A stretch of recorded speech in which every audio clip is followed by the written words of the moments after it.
Look at the screen. What you are seeing is not an ordinary scrap heap, but a fiery steel graveyard in Donetsk, where the wreckage of more than 30 Russian war machines is smoldering on a narrow, deadly road. In just a mere 48 hours, a powerful armored force was completely wiped out. Western military experts were forced to exclaim in amazement, "This is the most lopsided ambush since the start of the war." Paradoxically, why did mobile fortresses worth millions of dollars collapse so miserably before cheap drones? Has the era of giant iron fists officially come to an end now that the sky has become an inescapable killer? To understand why Moscow's mechanized power shattered so completely, we need to dissect the fatal mistakes in their operational thinking. To understand why a powerful armored convoy could be turned into heaps of scrap metal in an instant, we must look directly at the thought fossils of the Moscow command. Russia entered the battle with an outdated tactic, overwhelming through sheer mass. They bet everything on an overpowering steel whirlwind, hoping that pure mechanized power and a massive number of tanks would be enough to crush all resistance and pierce the Ukrainian lines with brutal aggression. However, in modern warfare, quantity is no longer an omnipotent shield if it is accompanied by a sluggish nervous system. The first fatal weakness lies in the crumbling chain of command. Intelligence analysis data indicates a shocking figure. It takes the Russian military up to 45 seconds from the moment a target is detected until the order to fire is issued.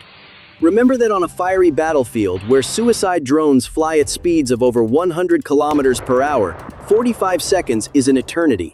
It is the boundary between life and death. While Russian officers were still struggling with layered reports and rigid communication protocols, the opponent had already managed to change positions or deliver the finishing blow. This obsolescence also led to the collapse of military hardware labeled as advanced. The failure rate of Russia's sensor systems and precision cruise missiles reached up to 60%. These expensive devices are frequently jammed or simply cannot keep up with the pace of 21st century electronic warfare.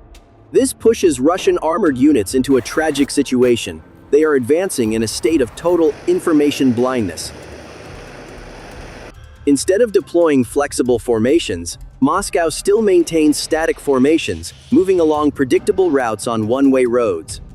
This complacency led them straight to the gate of death, where TM-89 minefields had been sophisticatedly laid out. T-72 and T-80 tanks, originally designed to withstand head-on impacts, became extremely fragile against induction mines exploding under the chassis, tearing apart the tracks and turning them into immobile fortresses. When the lead vehicle halted after hitting a mine, the entire convoy behind it fell into chaos. They had no information on enemy positions, no timely air support, and were completely disoriented. It was no longer an attack, it was a march into a slaughterhouse. The Russian crews, trapped in scorching blocks of steel, could only wait for the worst to come from the sky. But the opponent's mistakes were only the necessary condition. The sufficient condition to create this horrific tragedy was the sophisticated digital defense network that Ukraine had established to stifle every offensive intention of its adversary. If the Russian army is a muscular but blind giant, the Ukrainian defense forces in Donetsk are a cold-blooded assassin with omnipotent eyes and an extremely sensitive nervous system. The secret behind the tragedy of the Russian armored convoy lies not only in explosives or artillery shells, but in an invisible yet many times more powerful weapon: data. Ukraine has established a battlefield brain network unprecedented in military history. Instead of oral commands via distorted radio waves, they use the secure Link 16 channel, a NATO military data protocol standard.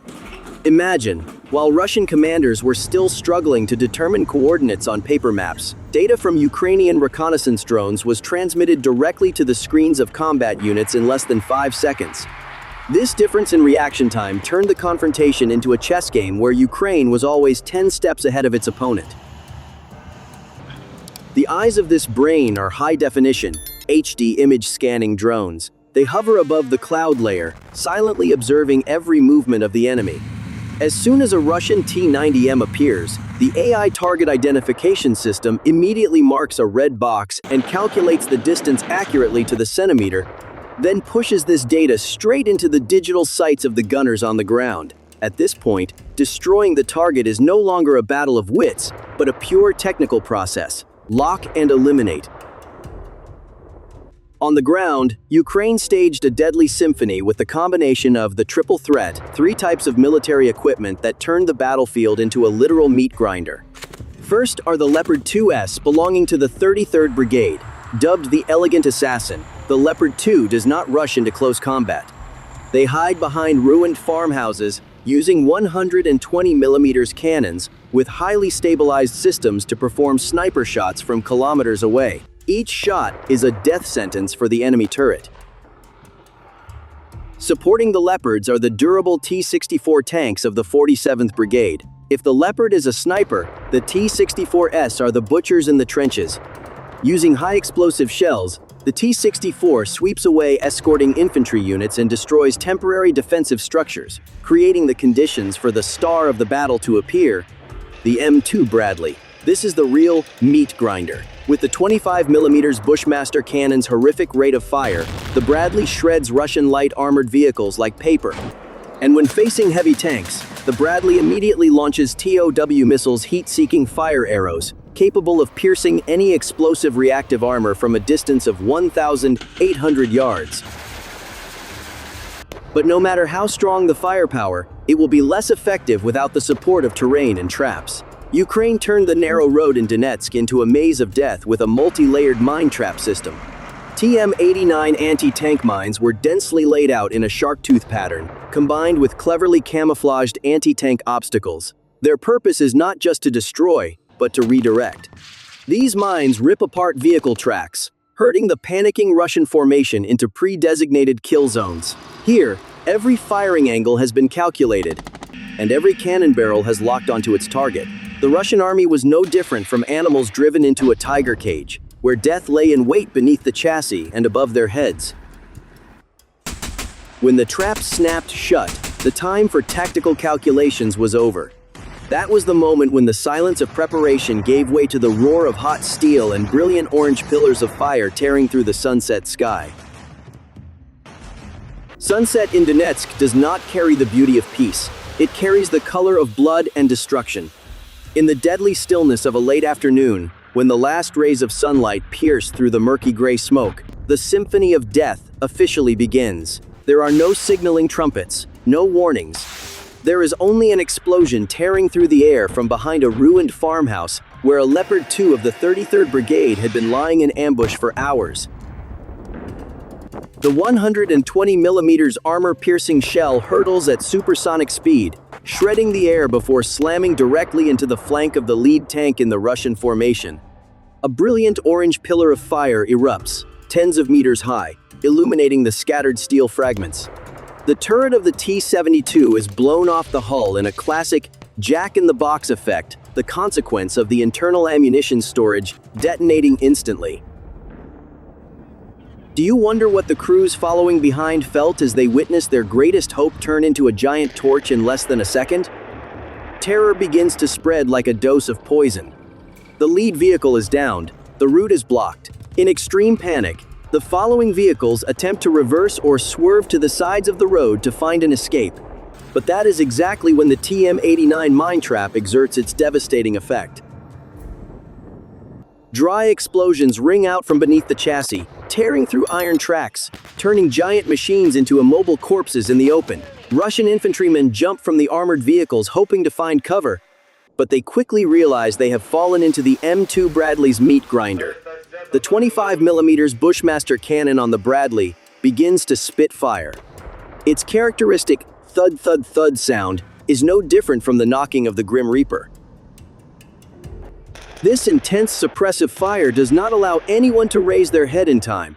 Incendiary armor-piercing rounds shred the thin armor of troop carriers, while TOW missiles are launched, tracing deadly white smoke trails across the sky to seek out heavier targets. The battlefield at this moment is no longer a fair confrontation, it is a systematic massacre. But the peak of humiliation for Moscow's Iron Fist does not come from heavy cannons, but from the tiny buzzing sounds above. Those are FPV drones, the hornets of death. This is where the economics of war becomes harsher than ever. An FPV drone costing a mere $500 equivalent to a mid-range phone is diving straight into the engine cover of a 4.5 million USD T-90M. The efficiency ratio stands at 1:8,000. You heard that right. With just one precise hit on a fatal weak point where the armor is thinnest or near the fuel compartment, machines, advertised as invincible, turn into heaps of scrap metal in less than 30 seconds. These drones know no fear, no fatigue. They weave through jamming systems, diving into the cockpit, turning each tank into a heated steel coffin. As the gunfire gradually thins, the remaining scene is only a blackened strip of land, strewn with debris of Russian military pride. But the story does not end there. Ukraine does not just destroy, they also carry out a daring recovery operation right under the enemy's nose. Field engineering units entered the death zone as soon as darkness fell. The result was astonishing. 27 relatively intact armored vehicles were towed back to the rear. These machines were brought to makeshift repair shops, where they were enchanted to become Frankenstein's ride. Ukrainian engineers repainted insignias, installed additional cage armor, and most importantly, integrated them into their information network. After only 72 hours, the very tanks that once bore the Dưới returned to the battlefield, but this time, their cannon barrels were pointed back at their former owners. The presence of these traitor vehicles creates a horrific psychological impact on Russian soldiers. Imagine the ultimate fear when you are attacked by the very type of weapon you once trusted most, by the very vehicles your comrades left behind. That is not just a military failure, it is a total collapse of the will to fight. Russian soldiers now look at every tank on the battlefield with suspicion and dread.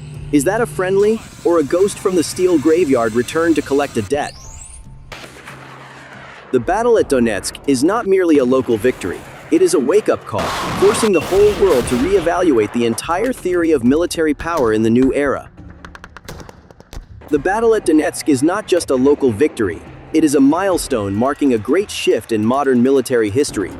As the last wisps of black smoke dissipate over the steel graveyard, a harsh truth has been revealed. In the 21st century, data is more important than steel.